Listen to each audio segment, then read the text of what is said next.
आज black and white की शुरुआत हम इन तस्वीरों से करना चाहते हैं जो हजारों शब्दों की कहानियां कह रही हैं। 45 दिन के महाकुंभ में इतने बड़े उत्सव के बाद संगम का मेला क्षेत्र आज पूरी तरह से सूना पड़ा है। आज ना तो यहां आम लोगों की भीड़ है, ना श्रद्धालुओं की लंबी लंबी लाइनें हैं, ना वीआईपीओं के लिए कोई अलग से व्यवस्था की जरूरत पड़ रही है और ना ही पुलिस का लंबा चौड़ा बंदोबस्त है। आज कोई भी व्यक्ति बड़ी आसानी से यहां आ सकता है, स्नान कर सकता है, जितनी देर चाहे उतनी देर यहां रुक सकता है। मतलब 24 से 48 घंटे में ही इस महाकुंभ की रौनक अब जा चुकी है।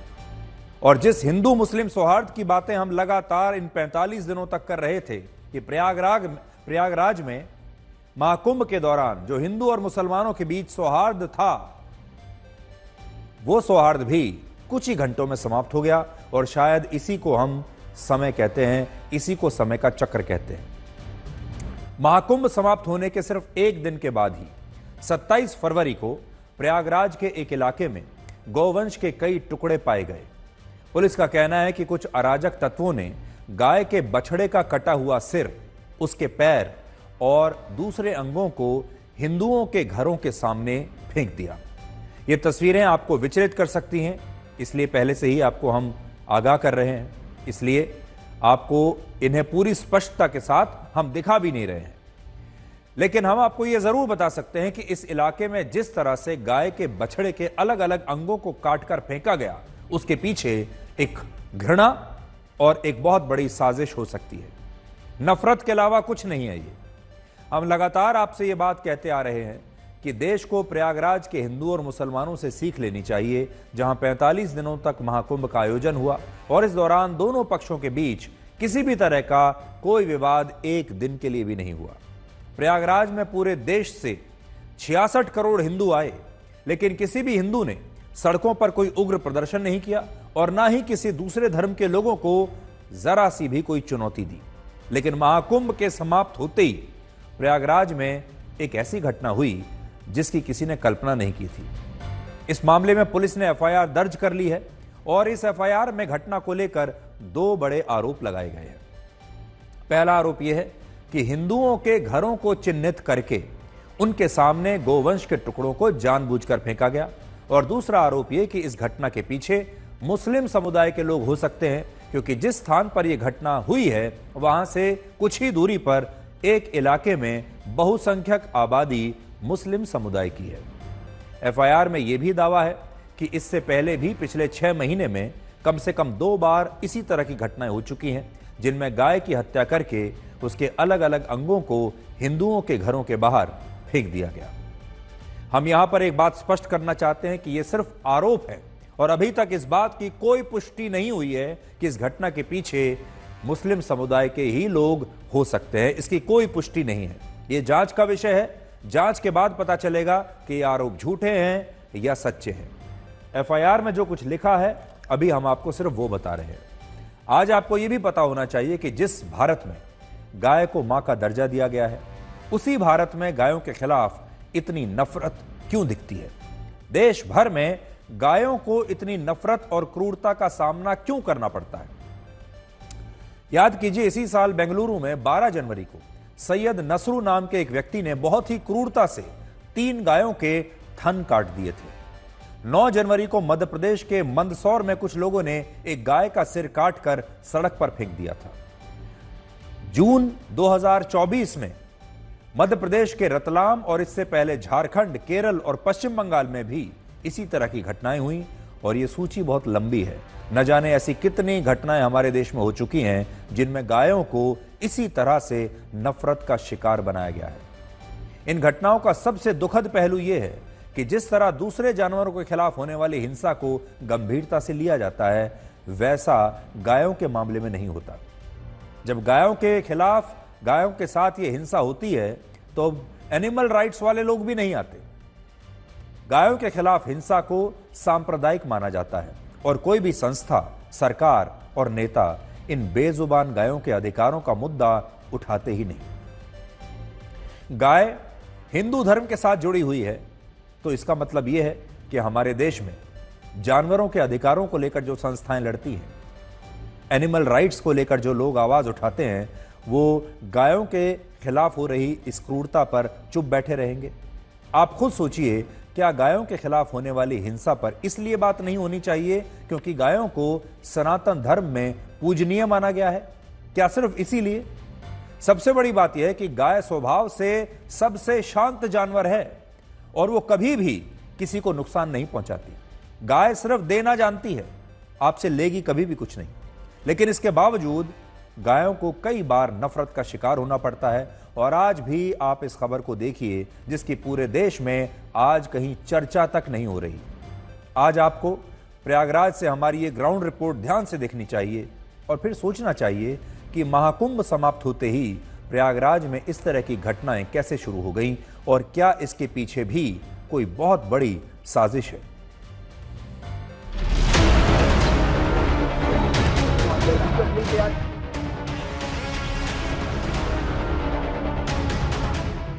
जिस धर्म नगरी प्रयागराज में पिछले 1.5 महीने से सनातन का सबसे बड़ा मेला लगा था, आज उसी शहर को किसी ने सांप्रदायिक आग में झुलसाने की साजिश रची है। प्रयागराज के दरियाबाद में कुछ असामाजिक लोगों ने हिंदू परिवारों के घर के आगे गाय के बछड़े के टुकड़े फेंक दिए। सुबह जब दरियाबाद के हिंदू परिवार अपने घर के बाहर निकले तो किसी घर के बाहर गाय के बछड़े का सिर था तो किसी के घर के बाहर उसके पैर और बाकी अंग। ये साफ था कि साजिश हिंदुओं को भड़काने की थी, प्रयाग को हिंसा की आग में जलाने की थी। गोवंश का धड़ जो है और गली में पैर जो है, दूसरी गली में जो है मांस के लुथरे पड़े हुए थे। सब लोग मिलकर लोग थाने गए, इसे सूचना दिया, FIR दर्ज कराया।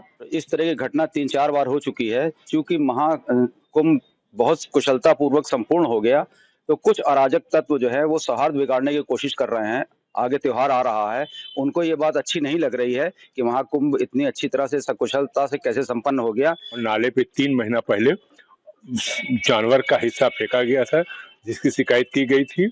इन लोगों ने कोई कार्रवाई नहीं की। इसकी FIR दर्ज हो गई है। हम आशा करते हैं कि इस पर कार्रवाई हो। हिंदू परिवारों ने जब अपने घर के बाहर पूजनीय गौवंश के अंग देखे तो वो इस साजिश को समझ गए और उन्होंने तुरंत पुलिस को जानकारी दी। पुलिस ने जांच की तो पाया कि घरों के बाहर ही नहीं बल्कि इस क्षेत्र में मौजूद नाले में भी गाय के बछड़े के अंग फेंके गए थे। ये नाला है और नाले के बगल में ये पूरी मुस्लिम बस्ती है। तो यहाँ पर इस तरह की जो शिकायत है मिली है तो इसके बाद ये जो लोग हैं ये लगातार कोशिश कर रहे हैं कि इस तरह की जो दोबारा कोशिश की गई है सौहार्द बिगाड़ने की ये ना हो और योगी सरकार से मांग की गई है कि ऐसे लोगों पर सख्त से सख्त कार्रवाई की जाए। दरियाबाद के लोगों का कहना है कि इससे पहले भी 2 बार इस तरह की साजिश हो चुकी है। गाय के बछड़े के अंग फेंकने को लेकर ये लोग पास के मुस्लिम मोहल्ले के असामाजिक तत्वों पर आरोप लगा रहे हैं। पुलिस अब CCTV कैमरे के आधार पर जांच आगे बढ़ा रही है। प्रयागराज से पंकज श्रीवास्तव, आज तक। इस मामले में पुलिस ने जो FIR दर्ज की है उसका एक अंश मैं आपको पढ़कर सुनाना चाहता हूं और उसमें लिखा है, आज दिनांक 27/2/25 को सुबह लगभग 7 बजे मैं जब घर से निकला, ये शिकायतकर्ता का वर्जन है जो उसने लिखा है, तो देखा कि मेरे घर के सामने गोवंश का सिर कटा हुआ पड़ा था तथा पड़ोस में जो एडवोकेट रहते हैं उनके गेट के बगल में भी गोवंश का पैर पड़ा था। और फिर उन्होंने ये भी लिखा है, गोवंश के शरीर के अंग छिन्न भिन्न अवस्था में मोहल्ले में बिखरे पड़े थे। हम लोगों के मोहल्ले के नाले के उस पार मुस्लिम बस्ती है और उस बस्ती के कुछ अराजक तत्वों द्वारा गोवंश के अंश को काटकर फेंका गया है। इससे पहले भी 2 बार 6 महीने के अंदर ऐसी घटना घटित हो चुकी है, ऐसा इस FIR में लिखा हुआ है। अब यह जांच का विषय है, आरोप लगाए गए हैं।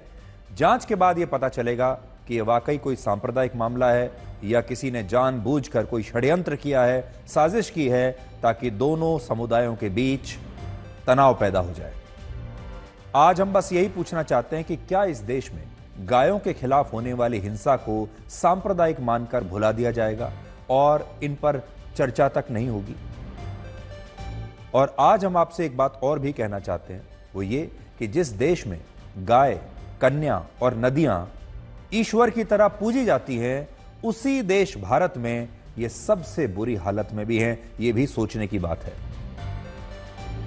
आज हम आपसे समय यानी वक्त के बारे में भी कुछ कहेंगे। इंसान जीवन भर सबकी कीमत लगाता है, लेकिन वो ये भूल जाता है कि समय से कीमती कुछ नहीं है और ये समय ही है जिसका मूल्य समझा जाना चाहिए, समझा जाता है। समय बड़ा बलवान होता है। आज से 48 घंटे पहले तक महाकुंभ का मेला क्षेत्र लाखों लोगों से भरा हुआ था। संगम के घाटों पर हिंदू श्रद्धालुओं की लंबी लंबी लाइनें थीं। हमारे देश के वीआईपीओं के लिए मेला क्षेत्र में अलग से व्यवस्थाएं की गई थीं। चारों तरफ पुलिस के बंदोबस्त थे और पूरी दुनिया इस आयोजन को देख रही थी। लेकिन आज यही मेला क्षेत्र 48 घंटे के बाद बिल्कुल सूना पड़ा है, शांत पड़ा है और ये खामोशी बता रही है कि सारी जो कीमत है वो समय की होती है। महत्व समय का है। आज भी संगम के घाट, गंगा और यमुना की पवित्रता और यह प्रयागराज शहर वैसा कि वैसा ही है, इसमें कुछ बदला नहीं है। जैसी हवा, जैसा पानी और जैसा वातावरण 48 घंटे पहले था, वैसा ही अब भी है। लेकिन इसके बावजूद यहाँ की रौनक समाप्त हो चुकी है और ये समाप्त इसलिए हुई है क्योंकि वो समय, वो घड़ी अब बीत चुका है। जब समय था तो इन सब का मूल्य था। आज जब समय बीत चुका है, वो घड़ी बीत चुकी है, तो इन सब का मूल्य खत्म हो गया। यहां सब सूना पड़ा है और इसीलिए कहते हैं कि कीमत लोगों की, वस्तुओं की और आयोजन की नहीं होती, बल्कि कीमत होती है समय की, क्योंकि ये बिना रुके ऐसे ही चलता रहता है और बीता समय कभी लौट कर नहीं आता। कहते हैं कि समय की कीमत उससे पूछो जिसकी 1 मिनट पहले ट्रेन छूट गई हो या फ्लाइट छूट गई हो। और आज महाकुंभ की कहानी भी बिल्कुल ऐसे ही है। इसलिए आज इन तस्वीरों को देखकर समय के महत्व को समझिए। बहुत सारे लोगों को गलतफहमी हो जाती है कि ये मेरी वजह से हो रहा है, लेकिन ये होता है समय की वजह से। ये समय का महत्व है। जब एक स्थान पर उस समय के महत्व की वजह से उत्सव मनाया जाता है और फिर जब वो समय निकल जाता है तब उत्सव जो है वो बिल्कुल खामोशी में छा जाता है। अब हम आपको 2 तस्वीरें दिखाएंगे जो हमारे देश के बारे में बहुत कुछ बताती हैं। इनमें पहली तस्वीर झारखंड के हजारीबाग की है, जहां महाशिवरात्रि के अवसर पर एक कथित मुस्लिम इलाके में मुस्लिम पक्ष के लोगों ने हिंदू पक्ष को लाउडस्पीकर नहीं लगाने दिया और इस पर वहां सांप्रदायिक दंगे हो गए। दूसरी तस्वीर उत्तर प्रदेश के संभल की है, जहां अदालत के आदेश पर पुलिस ने शाही जामा मस्जिद से लाउडस्पीकर को जब हटाया तो मुस्लिम पक्ष ने इस पर कड़ी आपत्ति जताई और अब इसके विरोध में मस्जिद के इमाम मस्जिद की छत पर जाकर छत से हर रोज चिल्ला चिल्ला कर अजान करते हैं और उनका कहना है कि लाउडस्पीकर हटने से उनकी अजान बंद नहीं होगी और हम भी अजान के खिलाफ नहीं हैं। हमारा सिर्फ इतना कहना है कि जब भारत एक धर्मनिरपेक्ष देश है तो फिर ये विरोधाभास क्यों है? और भारत में एक ही कानून है, अदालतें हैं, संविधान है। अदालत के आदेश के बावजूद अगर कुछ लोग उसका पालन नहीं कर रहे हैं तो फिर इन्हें डिस्काउंट क्यों मिले? ऐसा क्यों है कि इस देश के एक राज्य में हिंदू पक्ष जब महाशिवरात्रि पर लाउडस्पीकर लगाने की बात कहता है तो उस पर सांप्रदायिक दंगे भड़क जाते हैं, और जब इसी देश के एक दूसरे राज्य में मस्जिद से बाकायदा अदालत के आदेश पर लाउडस्पीकर को हटाया जाता है तो इसे मुस्लिम विरोधी बता दिया जाता है और मस्जिद के इमाम मस्जिद की छत से चीख चीख कर अजान करते हैं और इस पर पूरे देश में बात होती है और कहा जाता है कि देखिए देश में क्या हो रहा है, कैसे एक धर्म को दबाया जा रहा है। तो ये जो है इसका वीडियो लगातार आज तक ग्राउंड जीरो का मीटिंग है और आपको ये दिखा रहा है कि किस तरीके से जो मस्जिद है इस मस्जिद के ऊपर आ करके जो यहाँ से इमाम वो अजान कर रहे हैं। यहाँ जो अजान पढ़ने का तरीका है वो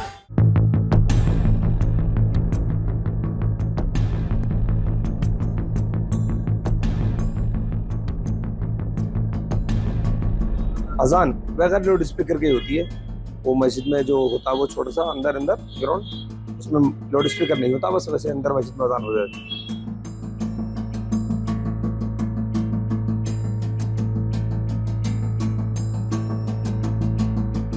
संभल में सभी धार्मिक स्थलों से लाउड स्पीकर पूर्व से ही हटाए जा चुके हैं। यदि अवैध रूप से चलता हुआ पाया गया तो विधिक कार्रवाई शुरू की जाएगी। संभल में लाउड स्पीकर पर अजान पढ़ने या फिर मंदिरों में जिस तरीके से लाउड स्पीकर लगा करके उसको रोक लगाई गई है उत्तर प्रदेश पुलिस की तरफ से, आप देखिए कि उसके बावजूद यहाँ पर जो संभल की शाही मस्जिद है, यहाँ पर आप देखिए कि उसके छत के ऊपर जा करके जो यहाँ के मौलाना हैं वो अभी अजान यहाँ पर पढ़ रहे हैं। ये दिखा रहा है कि किस तरीके से जो ये मस्जिद है, इस मस्जिद के ऊपर आकर के जो यहाँ के इमाम हैं वो अजान पढ़ रहे हैं। दो तस्वीरें एक ही देश की। अब आपको इस डिजिटल युग की सबसे खतरनाक लत के बारे में बताएंगे। लत यानी आदत, बुरी आदत।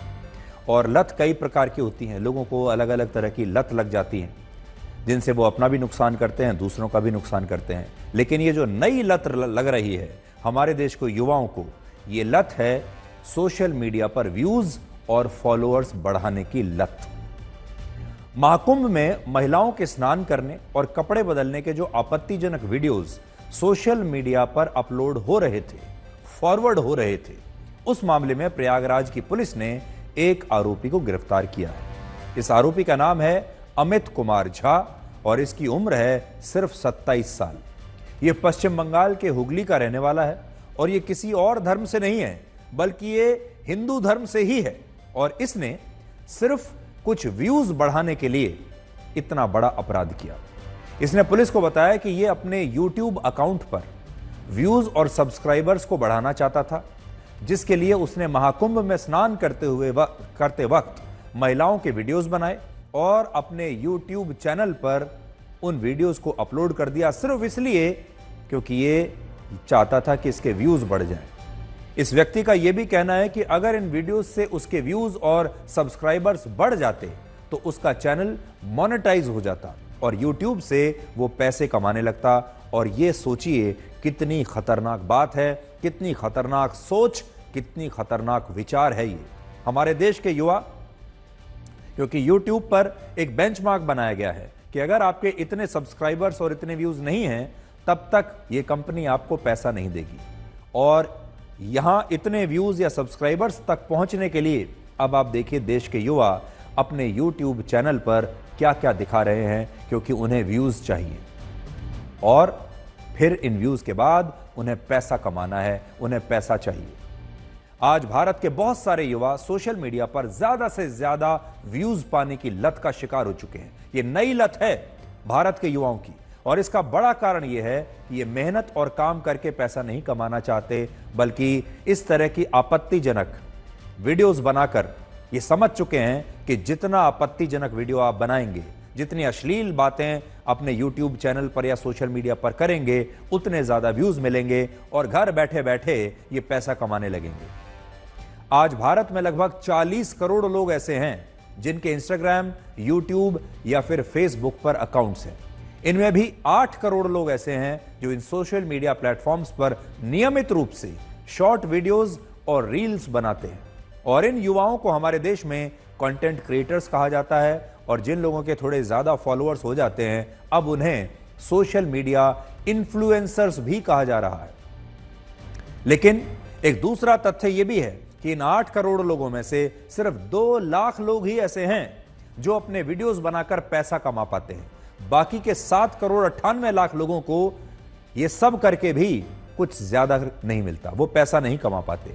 और ये युवा पैसा कमाने के लालच में ज्यादा व्यूज पाने की लत का शिकार हो चुके हैं और इसके लिए अभद्र, अश्लील और आपत्तिजनक कंटेंट हमारे देश के बहुत सारे कंटेंट क्रिएटर्स अब बना रहे हैं। आज अगर इस 27 साल के लड़के ने महाकुंभ में महिलाओं के स्नान करते हुए वीडियो बनाए और इन्हें अपने YouTube चैनल पर अपलोड किया तो इसका बहुत बड़ा कारण यही है कि इसे कैसे भी किसी भी कीमत पर व्यूज चाहिए थे ताकि ये भी बिना मेहनत किए YouTube से पैसा कमा सके। हम कई बार आपको ये बताते हैं कि भारत दुनिया का सबसे बड़ा शक्ति पुंज है। भारत में दुनिया के सबसे ज्यादा संख्या में युवा रहते हैं और इस युवा शक्ति पर हम गर्व करते हैं। लेकिन कड़वा सच यह भी है कि आज भारत के बहुत सारे युवा भटक चुके हैं और सोशल मीडिया पर व्यूज पाने के लिए ये युवा कुछ भी करने के लिए तैयार है। कोई कंटेंट क्रिएटर अपने चेहरे पर कीचड़ पोतकर वीडियो बना रहा है, कोई अश्लीलता फैलाकर अपने व्यूज बढ़ा रहा है, कोई माता पिता को लेकर अभद्र कंटेंट बनाता है, अभद्र टिप्पणी करता है और ये सब कुछ व्यूज और फॉलोअर्स बढ़ाने के लिए किया जाता है। ये सब कुछ वायरल होने के लिए किया जाता है। ये सब लोग वायरल होना चाहते हैं, ये सब लोग रातों रात मशहूर होना चाहते हैं, बिना कोई परिश्रम किए, बिना कोई डिग्री हासिल किए, बिना कोई पढ़ाई लिखाई किए, बिना कोई हुनर के। ये सब के सब मशहूर होना चाहते हैं और फिर उसके जरिए पैसा कमाना चाहते हैं। हमारे देश में ये एक नया उद्योग बन गया है। आज आपको भी ये सोचना होगा कि अगर ये तमाम युवा सोशल मीडिया से ऐसे ही पैसा कमाना चाहते हैं तो ये व्यूज पाने के लिए अश्लीलता का सहारा ही क्यों लेते हैं, कुछ अच्छा क्यों नहीं कर पाते? इसका कारण यह है कि इन युवाओं को और कुछ आता ही नहीं, इनके पास कोई हुनर है ही नहीं और ये बिना मेहनत किए, बिना परिश्रम के एक शॉर्टकट लेकर सोशल मीडिया से पैसा भी कमाना चाहते हैं। और इस बात को आप हमारी अगली खबर से और भी ज्यादा अच्छे से समझ पाएंगे। इसलिए आगे बढ़ने से पहले हम आपको यह जरूर कहना चाहेंगे कि अब हमारे देश में आपके सोशल मीडिया पर कंटेंट की बाढ़ आ गई है। तमाम प्रकार के लोग इस समय सोशल मीडिया पर हैं और वो आपको हर प्रकार का ज्ञान देते हैं, जिसमें कि आधा अधूरा ज्ञान भी होता है, जिसमें झूठ भी होता है, जिसमें अश्लीलता भी है, जिसमें अभद्रता भी है। और इन सब का एक ही मकसद है, ज्यादा से ज्यादा व्यूज लेना, ज्यादा से ज्यादा फॉलोअर्स बनाना और उसके बाद इससे पैसा कमाना। और इसमें प्रोडक्ट कौन है? प्रोडक्ट हैं आप लोग। प्रोडक्ट हैं वो लोग जो इस कंटेंट को देख रहे हैं, देखकर उन कंटेंट क्रिएटर्स के व्यूज बढ़ा रहे हैं और आपके देखने की वजह से ही ये लोग पैसा कमा पाते हैं। यानी आपका समय बर्बाद करके, आपके दिमाग में अपनी एक जगह बनाकर ये सारे लोग पैसा कमाना चाहते हैं। इसलिए इस तरह के कंटेंट क्रिएटर्स से सावधान रहिए, सोच समझकर आप कंटेंट देखिए, क्योंकि हम हमेशा आपसे बात कहते हैं कि कंटेंट जो है वो भोजन की तरह है। जैसे आप शरीर के लिए भोजन खाते हैं, ऐसे ही आपके दिमाग के लिए भी ये भोजन है। आप जितना अच्छा भोजन खाएंगे उतना ही आपका स्वास्थ्य अच्छा होगा। आप जितना अच्छा कंटेंट देखेंगे आपका मानसिक स्वास्थ्य उतना अच्छा होगा। जितना खराब कंटेंट देखेंगे, जितना खराब भोजन आप अपने दिमाग को देंगे, आपके दिमाग, आपका मानसिक स्वास्थ्य उतना ही खराब होगा। इसलिए इनसे सावधान रहिए और इनका सामाजिक बहिष्कार कीजिए, ताकि इनकी जो गलतफहमी है कि ये जितनी अभद्र टिप्पणियां करेंगे, जितना अश्लील वीडियो बनाएंगे, इस देश के लोग उतना ही ज्यादा व्यूज देंगे, ये गलतफहमी भी इस देश का समाज और आप ही लोग दूर कर सकते हैं। अब इस कहानी का पार्ट 2 देखिए। और बात चल रही है हमारे देश के युवाओं की। बात यह चल रही है कि हमारे देश के युवा परिश्रम क्यों नहीं कर सकते, पढ़ाई लिखाई क्यों नहीं कर सकते, किसी हुनर की वजह से पैसा क्यों नहीं कमा सकते। इसलिए अब हम आपको हरियाणा के स्कूलों में लेकर चलेंगे। हरियाणा दिल्ली से लगा हुआ राज्य है, देश की राजधानी दिल्ली से लगा हुआ राज्य। और हरियाणा में बोर्ड की परीक्षाएं आजकल चल रही हैं। बोर्ड की परीक्षाओं में यहां के छात्र खुलेआम नकल कर रहे हैं और इस नकल में मोबाइल फोन का इस्तेमाल हो रहा है और किताबों का भी खुलकर इस्तेमाल हो रहा है। ऐसी ही नकल करते करते ये बच्चे आगे चलकर बिना पढ़ाई किए बड़ी बड़ी डिग्रियां ले लेंगे और फिर ये शिकायत भी करते रहेंगे कि डिग्री लेने के बावजूद अब इनके पास रोजगार नहीं है। सरकार को दोष देते रहेंगे कि देखिए हमने तो ग्रेजुएशन भी कर ली है, लेकिन ग्रेजुएट होने के बाद भी हमें मिला क्या, क्योंकि हम नौकरी तो हमें मिली नहीं। ये नहीं बताएंगे कि वो किसी भी नौकरी के काबिल ही नहीं है, किसी काम के काबिल ही नहीं है, इनके पास कोई दक्षता है ही नहीं, क्योंकि उन्होंने नकल करके इम्तिहान पास की है। अब तक पूरे हरियाणा में शिक्षा बोर्ड के पास नकल करने के 53 मामले दर्ज हो चुके हैं। और हरियाणा में एक जगह है जिसका नाम है नूह। नूह जो है वो दिल्ली से आप समझ लीजिए मुश्किल से 100 किलोमीटर दूर है। नूह में 2 पर्यवेक्षकों पर क्वेश्चन पेपर लीक करने के भी आरोप लगे हैं। अब एक बार इन तस्वीरों को देखकर जरा सोचिए, अगर ये छात्र इस तरह से खुलेआम नकल करके बोर्ड की परीक्षाओं में पास हो भी गए, अच्छे अच्छे कॉलेजों में इन्होंने एडमिशन ले भी लिया, तो भी आखिर इनका भविष्य क्या है? जब इन्हें नौकरियां मिलेंगी, कैसे नौकरी मिलेगी? और उसके बाद ये डिग्रियां देकर बोर्ड में इन लोगों को पास करके नकल के जरिए हम सिर्फ अपने देश में बेरोजगारों की संख्या बढ़ा रहे हैं।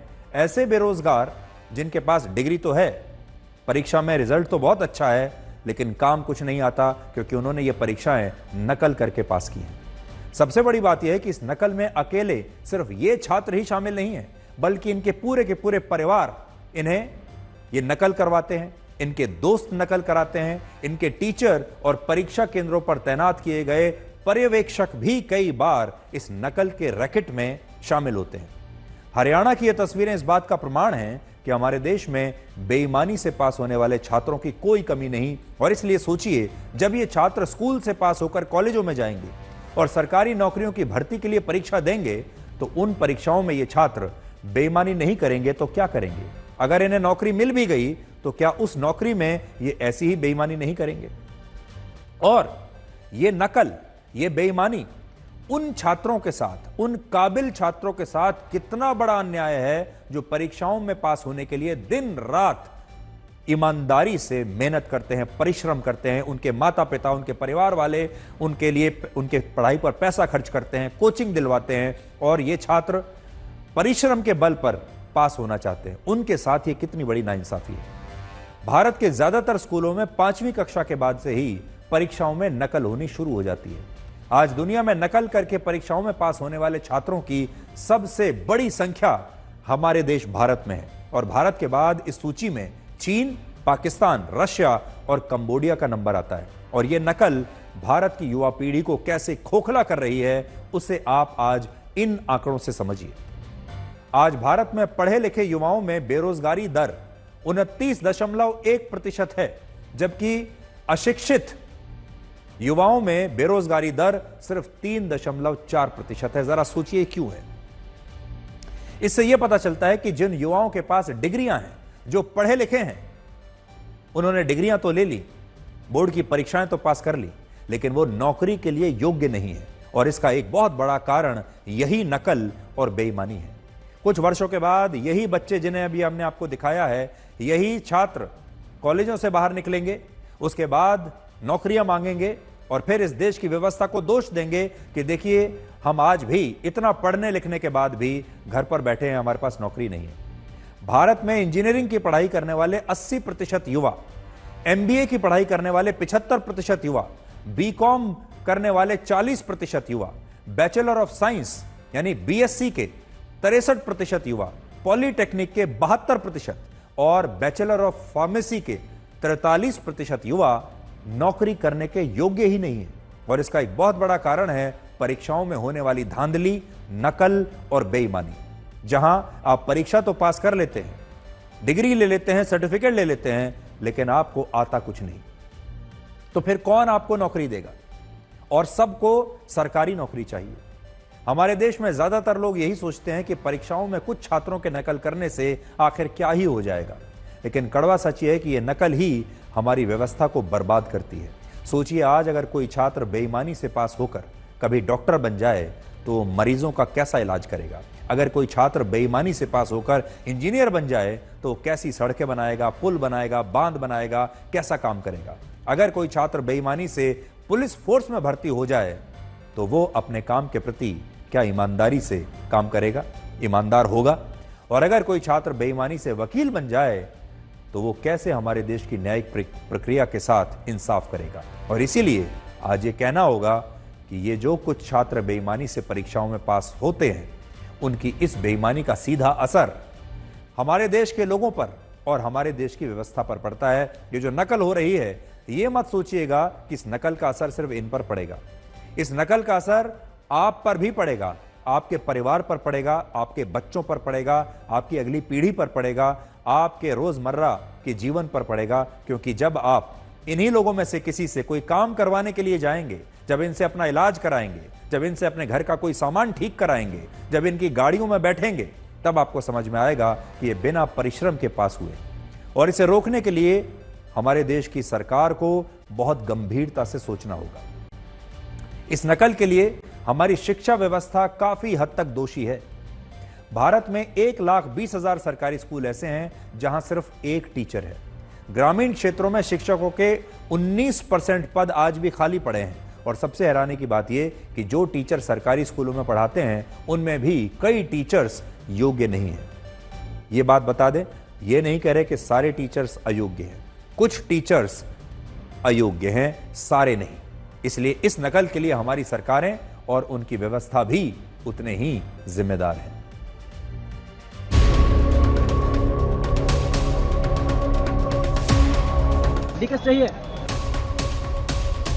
हरियाणा में 12वीं की अंग्रेजी की परीक्षा का हाल देखिए। परीक्षा देने वाले जितने लोग परीक्षा केंद्र के अंदर नहीं हैं, उससे ज्यादा नकल करवाने वाले परीक्षा केंद्रों के बाहर खड़े हैं। सोनीपत के गोहाना में स्कूल की दीवारों पर नकल कराने का पराक्रम देखिए। जान पर खेलकर सर्कस के कलाकारों की तरह ये लोग अपने अपने कैंडिडेट को नकल करवाने की सबसे बड़ी मुहिम पर हैं। परीक्षा केंद्रों में नकल करवाने में कोई दिक्कत न हो, इसके लिए दीवार पर चढ़ने का देसी जुगाड़ भी है। जहाँ जहाँ भी इस तरह की बातें आती हैं, खंड शिक्षा अधिकारी के माध्यम से हम पुलिस प्रशासन को इसके बारे में सूचित भी करते हैं। लेकिन ये जो डिस्टर्बेंस है वो आउटसाइड है, वो लोग अंदर तक नहीं पहुँच पाते क्योंकि अंदर पुलिस पर्सनल है, तो वो फोटोज वगैरह हैं वो बाहर से ली गई हैं। नकल के मामले में नूह वाले तो सोनीपत वालों से 2 कदम आगे निकल गए। परीक्षा पत्र की फोटो खींचकर वायरल करवा दिया। परीक्षा पत्र लीक हुआ तो एक परीक्षा केंद्र के पास मौजूद बाइक पार्किंग नकल का सेंटर बन गई। जमीन पर बैठकर खूब नकल हुई। जिन परीक्षा केंद्रों में घुसना मुश्किल था, वहां पर खिड़की पर लटककर नकल करवाई गई। पेपर लीक के मामले में यहां 5 लोगों के खिलाफ केस दर्ज किया गया है। पेपर लीक करने वाले बच्चों को और जो उसके सुपरवाइजर थे उस रूम के, उनको गिरफ्तार किया गया है और उनको आज कोर्ट में पेश किया जाएगा। कितने लोग हैं टोटल और सुपरवाइजर कितने हैं? 2 टीचर हैं, 3 बच्चे हैं। क्या कार्रवाई फिलहाल की जाएगी? उनमें मुकदमा दर्ज कर लिया गया था कल ही और उनको गिरफ्तार कर लिया गया है। अपनी नियमानुसार कार्रवाई जारी है। कुछ ऐसी तस्वीरें भी आईं जिनमें परीक्षा केंद्रों की छत पर नकल करवाने वाले मौजूद थे। नकल की इन घटनाओं को लेकर हरियाणा शिक्षा विभाग में हड़कंप मचा हुआ है। नकल रोकने में फेल होने वालों और पेपर लीक करने वालों के खिलाफ कार्रवाई की बात कही जा रही है। ब्यूरो रिपोर्ट, आज तक। पेपर लीक करने वाले बच्चों को और जो उसके सुपरवाइजर थे उस रूम के, उनको गिरफ्तार किया गया है और उनको आज कोर्ट में पेश किया जाएगा। कितने लोग हैं टोटल और सुपरवाइजर कितने हैं? 2 टीचर हैं, 3 बच्चे हैं। क्या कार्रवाई फिलहाल की जाएगी? उनमें मुकदमा दर्ज कर लिया गया था कल ही और उनको गिरफ्तार कर लिया गया है। अपनी नियमानुसार कार्रवाई जारी है। सर, आज देखा जा रहा था कि परीक्षा केंद्रों के बाहर अधिक भीड़ थी, तो क्या कारण मानते हैं सर? इसके बारे में पब्लिक की अज्ञानता भी है जी, जबकि पिछले साल केस हो चुके हैं, फिर नहीं मान रही है पब्लिक। और फोर्स भी ना काफी है, ज्यादा की संख्या बढ़नी चाहिए। अच्छा, तो फोर्स की जरूरत है अधिक। हाँ।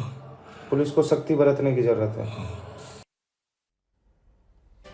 इस तरह की नकल की जो घटनाएं हैं उसमें सबसे दुखद बात यह है कि हमारा समाज जो है वो सबसे ज्यादा मदद करता है इस तरह की नकल कराने में।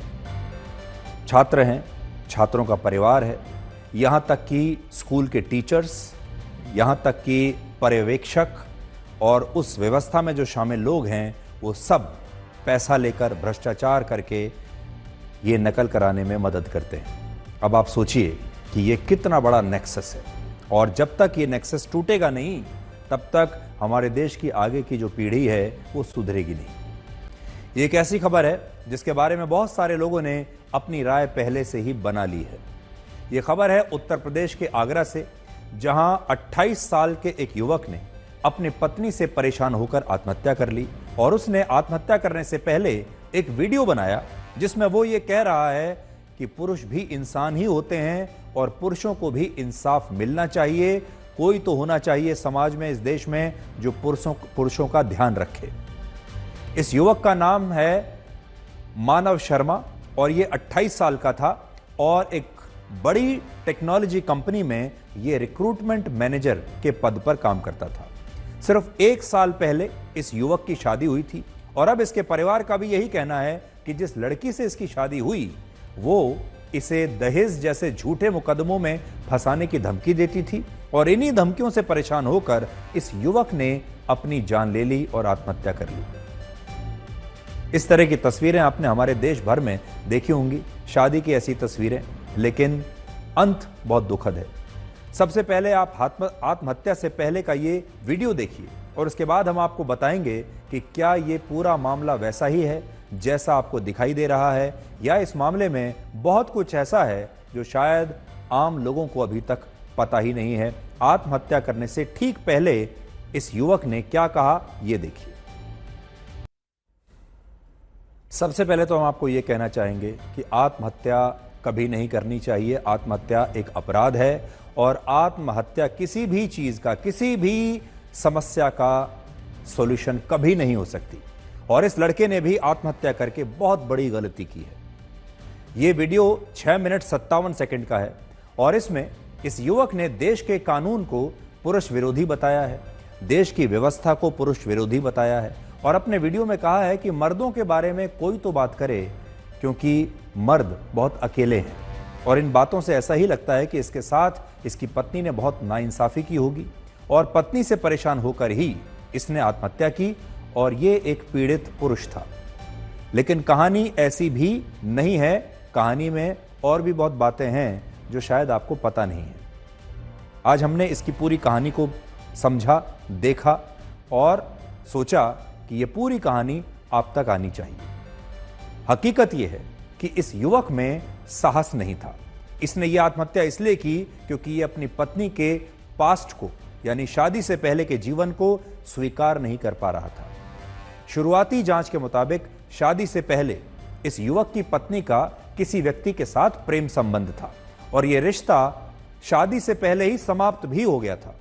लेकिन शादी के बाद जब इस युवक को अपनी पत्नी के इस पास्ट के बारे में पता चला, शादी से पहले के इस प्रेम संबंध के बारे में पता चला और उसकी पत्नी ने भी इस बात को जब स्वीकार कर लिया कि हां ऐसा था और कहा कि वो शादी से पहले जरूर एक रिश्ते में थी लेकिन शादी के बाद उसने कभी भी अपने पति को धोखा नहीं दिया है, तो ये युवक अपनी पत्नी के इस संबंध को स्वीकार नहीं कर पाया। उसे लगा कि उसके साथ बहुत बड़ा धोखा हुआ है, उसके साथ बेईमानी हुई है और बेवफाई हुई है। वो इसे बेवफाई मानने लगा और इसी से परेशान होकर उसने आत्महत्या कर ली। हालांकि ये युवक अपनी पत्नी से तलाक लेना चाहता था, ये भी पता चला और इसकी पत्नी बार बार अपने पास्ट के लिए माफी भी मांग रही थी। शादी से पहले जो संबंध थे उसके लिए माफी मांग रही थी, लेकिन वो तलाक भी नहीं देना चाहती थी और इसी बात से दबाव में आकर इस युवक ने आत्महत्या की। और इसीलिए आज हम आप सबसे यही कहना चाहते हैं कि इस मामले पर कोई भी राय बनाने से पहले दोनों पक्षों को आपको सुनना चाहिए और जानना चाहिए। इसकी पत्नी का भी एक पक्ष है, अब आप वो सुनिए। अभी मेरे पति की डेथ हुई है, सुसाइड किया उन्होंने और वो मुझे मेरे घर पे छोड़ के गए थे जिस दिन उन्होंने सुसाइड किया था। और मैंने वीडियो देखा है उनका, उन्होंने आरोप लगाया कि मैं अपनी वाइफ की वजह से ये सब कर रहा हूँ, लेकिन मेरा वो पास्ट था, जो भी सारी चीज़ें थी वो शादी से पहले की थी, शादी के बाद की कोई भी बात नहीं थी।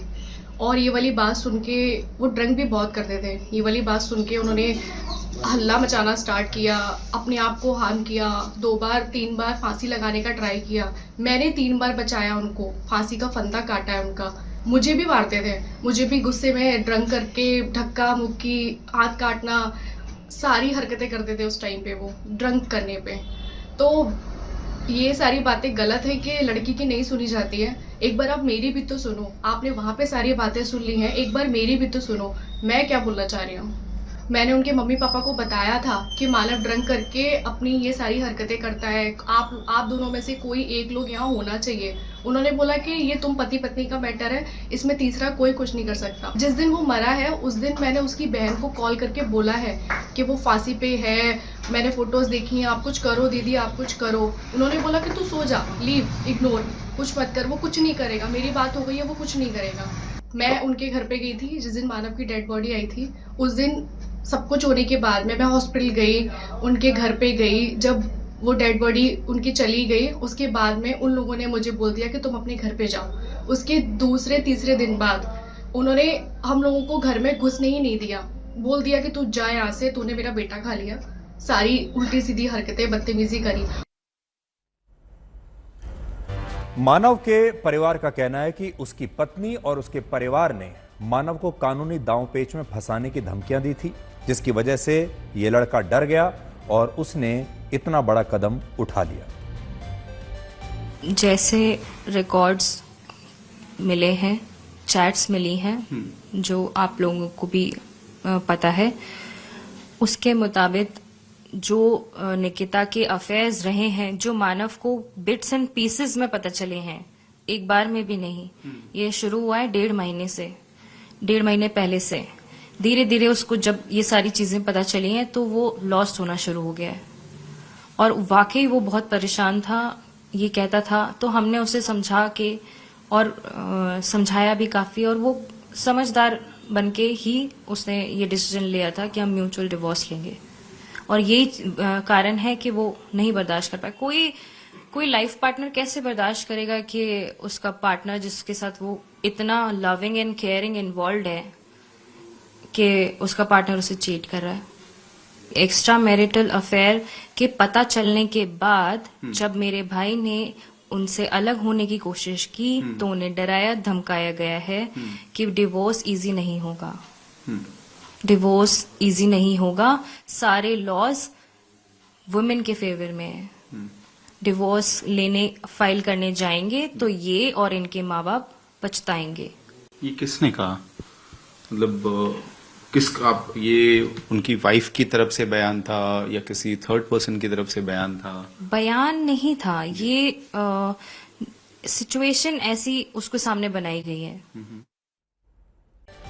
पिछले 3 महीनों में आत्महत्या के 4 ऐसे कम से कम मामले आए हैं जिसमें पत्नी से परेशान होकर शादीशुदा पुरुषों ने आत्महत्या की है। इनमें बेंगलुरु के मामले में बड़ी चर्चा हुई थी, जिसमें अतुल सुभाष नाम के एक व्यक्ति ने 9 दिसंबर 2024 को ऐसे ही आत्महत्या कर ली थी। आपको याद होगा, इसकी बड़ी चर्चा हुई थी। उसने अपनी पत्नी द्वारा लगाए गए झूठे मुकदमों के बारे में बताया था और कहा था कि उन्हें उनके 4 साल के बेटे से मिलने नहीं दिया जाता। अतुल सुभाष ने भी आत्महत्या से पहले एक प्लेकार्ड बनाया था जिस पर लिखा था जस्टिस इज ड्यू।